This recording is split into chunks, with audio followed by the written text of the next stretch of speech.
അപ്പസ്തോല പ്രവർത്തനങ്ങളിൽ നിന്നുള്ള വായന 3-ാം അധ്യായം 1 മുതൽ 10 വരെയുള്ള വാക്യങ്ങൾ. ഒരു ദിവസം 9-ാം മണിക്കൂറിലെ പ്രാർത്ഥനയ്ക്ക് പത്രോസും യോഹന്നാനും ദേവാലയത്തിലേക്ക് പോവുകയായിരുന്നു. ജന്മനാ മുടന്തനായ ഒരാളെ എടുത്തുകൊണ്ട് ചിലർ അവിടെ എത്തി. ദേവാലയത്തിൽ പ്രവേശിക്കുന്നവരോട് ഭിക്ഷയാചിക്കാനായി സുന്ദര കവാടം എന്ന് വിളിക്കപ്പെടുന്ന ദേവാലയ വാതിൽക്കൽ അവനെ കിടത്തുക പതിവായിരുന്നു. പത്രോസും യോഹന്നാനും ദേവാലയത്തിലേക്ക് പ്രവേശിക്കുന്നത് കണ്ട് അവൻ അവരോട് ഭിക്ഷയാചിച്ചു. പത്രോസ് യോഹന്നാനോടൊപ്പം അവനെ സൂക്ഷിച്ചു നോക്കിക്കൊണ്ട് പറഞ്ഞു, ഞങ്ങളുടെ നേരെ നോക്കുക. അവരുടെ പക്കൽ നിന്ന് എന്തെങ്കിലും കിട്ടുമെന്ന് പ്രതീക്ഷിച്ച് അവൻ അവരെ നോക്കി. പത്രോസ് പറഞ്ഞു, വെള്ളിയോ സ്വർണമോ എൻ്റെ കയ്യിലില്ല. എനിക്കുള്ളത് ഞാൻ നിനക്ക് തരുന്നു. നസറായനായ യേശു ക്രിസ്തുവിൻ്റെ നാമത്തിൽ എഴുന്നേറ്റ് നടക്കുക. പത്രോസ് വലത്ത് കൈക്ക് പിടിച്ച് അവനെ എഴുന്നേൽപ്പിച്ചു. ഉടൻ തന്നെ അവൻ്റെ പാദങ്ങളും കണങ്കാലുകളും ബലം പ്രാപിച്ചു. അവൻ ചാടി എഴുന്നേറ്റ് നടന്നു.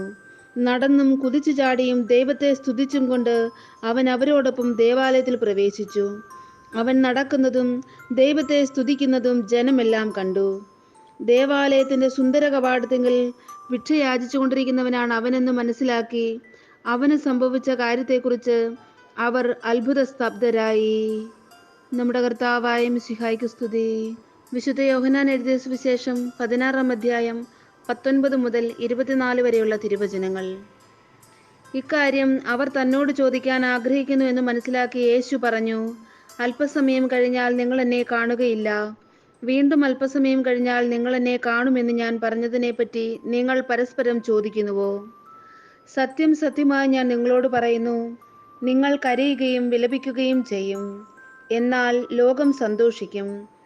നിങ്ങൾ ദുഃഖിതരാകും, എന്നാൽ നിങ്ങളുടെ ദുഃഖം സന്തോഷമായി മാറും. സ്ത്രീക്ക് പ്രസവവേദന ആരംഭിക്കുമ്പോൾ അവളുടെ സമയം വന്നതുകൊണ്ട് അവൾക്ക് ദുഃഖമുണ്ടാകുന്നു. എന്നാൽ ശിശുവിനെ പ്രസവിച്ചു കഴിയുമ്പോൾ ഒരു മനുഷ്യൻ ലോകത്തിൽ ജനിച്ചതുകൊണ്ടുള്ള സന്തോഷം നിമിത്തം ആ വേദന പിന്നീട് ഒരിക്കലും അവൾ ഓർമ്മിക്കുന്നില്ല. അതുപോലെ ഇപ്പോൾ നിങ്ങളും ദുഃഖിതരാണ്, എന്നാൽ ഞാൻ വീണ്ടും നിങ്ങളെ കാണും. അപ്പോൾ നിങ്ങളുടെ ഹൃദയം സന്തോഷിക്കും. നിങ്ങളുടെ ആ സന്തോഷം ആരും നിങ്ങളിൽ നിന്ന് എടുത്തു കളയുകയുമില്ല. അന്ന് നിങ്ങൾ എന്നോടൊന്നും ചോദിക്കുകയില്ല. സത്യം സത്യമായി ഞാൻ നിങ്ങളോട് പറയുന്നു, നിങ്ങൾ എൻ്റെ നാമത്തിൽ പിതാവിനോട് ചോദിക്കുന്നതെന്തും അവിടുന്ന് നിങ്ങൾക്ക് നൽകും. ഇതുവരെ നിങ്ങൾ എൻ്റെ നാമത്തിൽ ഒന്നും തന്നെ ചോദിച്ചിട്ടില്ല. ചോദിക്കുവിൻ, നിങ്ങൾക്ക് ലഭിക്കും. അതുമൂലം നിങ്ങളുടെ സന്തോഷം പൂർണ്ണമാവുകയും ചെയ്യും. നമ്മുടെ കർത്താവായ മിശിഹായ്ക്ക് സ്തുതി.